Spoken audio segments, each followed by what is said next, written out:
I tried stand-up comedy for the first time ever with no experience. And when I was in high school, I was the furthest person from winning class clown, and I have no plans to be a professional stand-up comedian. I'm pretty happy in tech sales and I'm not looking for a career change. So why in the world would I try out stand-up comedy? In this video, I'm gonna answer that question, share my experience and lessons learned that are helpful in sales and in life. This video is about so much more than stand-up comedy. It's about encouraging you to try out new experiences and push yourself outside the edge of your comfort zone. It's about empowering you with a mindset to take into any new uncomfortable experience so that you show up as your best self and become unstoppable, to tap into your fullest potential. If you get value out of this video and it encourages you, make sure to give the like button a love tap because the YouTube algorithm loves that too, and we'll show this video to more people who could benefit from the message. And of course, share the video with others if you feel inclined to do so. Subscribe to the channel for weekly videos committed to your success in tech sales and in life. And also subscribe to my Sell More, Live More newsletter.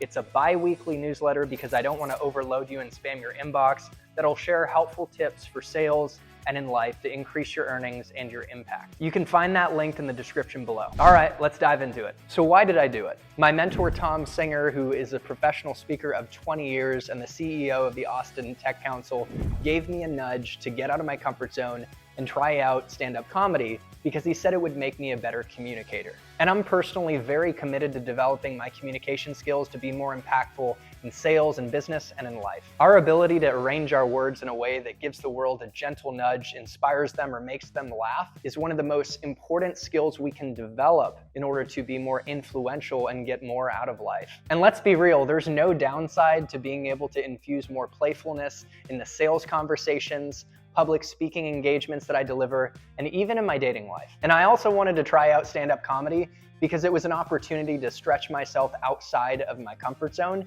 and getting uncomfortable and expanding our comfort zone is inherently a great thing. That's really where living takes place. That's the gateway to tapping into our fullest potential. I've always been the type of person who pushes myself to try new things and to get uncomfortable, and my comfort zone has gotten pretty large as a result. But for me, I saw stand-up comedy as a personal challenge because it was still in uncharted territory. Most people fear public speaking more than death itself, which is pretty crazy, but it's true. And stand-up comedy is one of the hardest uses of the spoken word and one of the hardest forms of public speaking.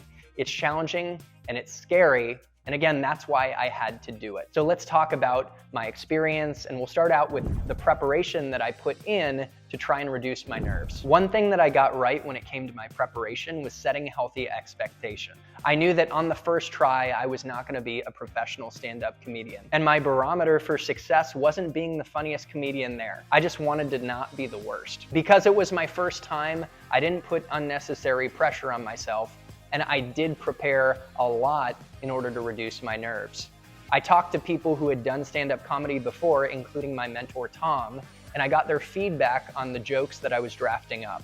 I workshopped the jokes with them, I practiced with them, and then I practiced and practiced and practiced within reason, considering I had a full 9-to-5 job in tech sales and other priorities, until I felt somewhat satisfied. I also realized that at a certain point, I had to accept a certain healthy amount of preparation, realizing that the jokes could always be improved and that with infinite, limitless time, I could get better and better and better, and I just didn't have that. One perspective that I embraced, which was very helpful, was that any type of creative expression, whether jokes for stand-up comedy or a piece of literature, an article, or a speech, is a living, breathing organism and will never be perfect on the first time. These forms of self-expression are things that we iteratively improve, and it isn't till we actually deliver in front of a live audience and actual human beings until we can get real-world feedback on how to make it better. It's all about having the courage to put ourselves out there and actually collect that feedback. Because up until the point that we get on stage and deliver our comedy or our speech, we're trapped inside our own perspective and we're limited by our own thinking, no matter how good it is. I told myself that the first time I delivered these jokes was one thing, but imagine after 100 open mic nights. The latest iterations of the jokes after the 100th open mic night would be light years away from the original jokes. So I finally got to the venue, Little Woodrow's in Austin, with my mentor Tom, and I was even more nervous than I expected. My heart was racing. I read my lines a few final times and rehearsed them in the theater of my mind, and I did some breath work, and oh shit, it was my turn. I heard my name called. Chris Bussing, everybody, let him hear it! Hell yeah! But yeah, I'm actually trying to meet a classy, intelligent woman. But the thing is, my therapist said, Chris, you're looking in all the wrong places. You're going after the wrong types of girls. There's a clinical term for this, actually. And it's something, what was it? Crazy fucking bitches. And you know what? My taste in women has carried over to my taste in dogs. So I wasn't the best and I wasn't the worst. Mission accomplished. I got 3 or 4 laughs, including one that I know was a sympathy laugh, but I'll take it. And something unexpected happened. I was at an outdoor venue and there was a homeless guy walking around yelling expletives, and he suddenly smashed a trash can right behind me, behind the stage. And you know what? I didn't freak out and I handled it well. I kept going. Sometimes I get lucky, you know? I do suck sometimes. In sales and business and in life, unexpected things will happen in the heat of the moment, and we just have to dance with the chaos and keep going. One thing that I'm really happy that I did was have my mentor record the whole session so I could take that recording and send it to another mentor, Rich Robinson, who had done stand-up comedy and opened for Louis C.K. and was a keynote speaker and MC. Coachability is one of the most important qualities for success in sales, in business, and in life, because when we're coachable, and we can take in feedback and implement it to improve, and we can suspend our ego and put it aside so that we can grow, our potential is absolutely limitless. I talk about sales all the time on this channel, and I encourage you to be coachable. Record your cold calls and live discovery calls, or have your manager listen in and get feedback on how you can improve. Your manager is gonna see things that you don't see because they have so much more experience to draw from. The first thing Rich told me was, Chris, you were clearly nervous and that's okay, but you're talking a little bit too fast. Take a breather next time and slow down. And isn't that great advice for anything that we take on in any high performance, high pressure moment, whether it's a sales call or presentation, speech that we have to give as best man for a wedding or a first date. Take a breath and slow down and presence yourself. Rich also said that the true crime in comedy isn't not being funny. The true crime is making the audience uncomfortable. Focus on being comfortable instead of trying to be funny, and the rest will follow. Be vulnerable, open up your body language, and own the stage, and the audience will love you for it. When you focus on making others feel comfortable and creating a great experience for them, whether it's in an interview for your dream job, on a cold call or discovery call when you're trying to win over a new prospect, or when you're trying to make a good impression on a first date, that's going to produce the outcomes you're looking for. It's going to help you land that job. It's going to help you land that client, and it's going to help you win that second date and maybe the love of your life. The final piece of feedback that I got was from my mentor, Tom, who was there recording me live. And he said, Chris, you committed a cardinal sin and you went over time.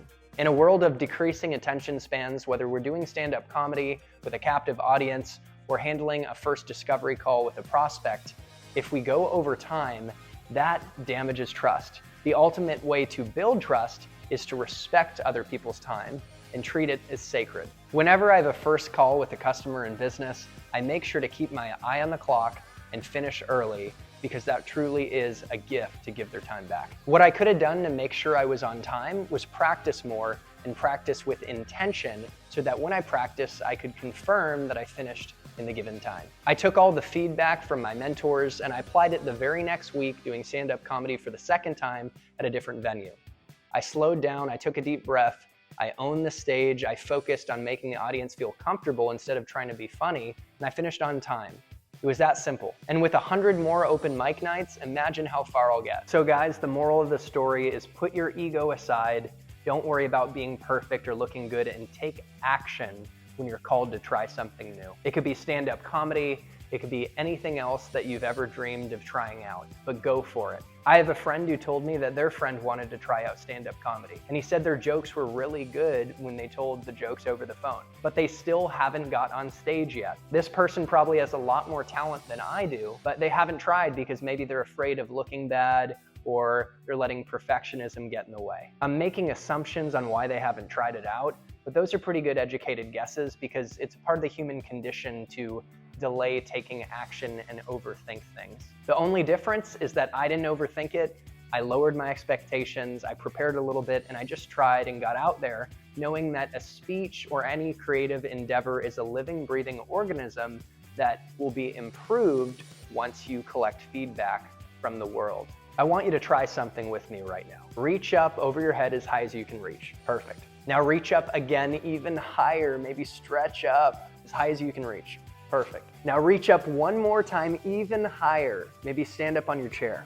Awesome. The point of that exercise is to show you that on your first try, you're never going to do as well as you possibly can do. You can always reach a little bit higher and do a little bit better. So start reaching higher right now. Courage is a choice and our potential is depending on it. Getting up in front of strangers and telling a few jokes isn't serious. What is serious is being called to try something and not even taking action. Let's stop treating our dreams like a joke and start laughing our fears in the face. You're worthy of your dreams and they're available to you, especially when you take action in their direction. If you got value out of this video, make sure to give the like button a love tap and share this video with more people who could benefit from the message. Subscribe to the channel for weekly videos committed to your success in tech sales and in life. And subscribe to my Sell More, Live More newsletter linked in the description of this video. And you'll get some free resources, including free cold call scripts and a 90-day SDR success plan. To your success in tech sales and in life, happy selling and happy living, and we'll see you in the next one.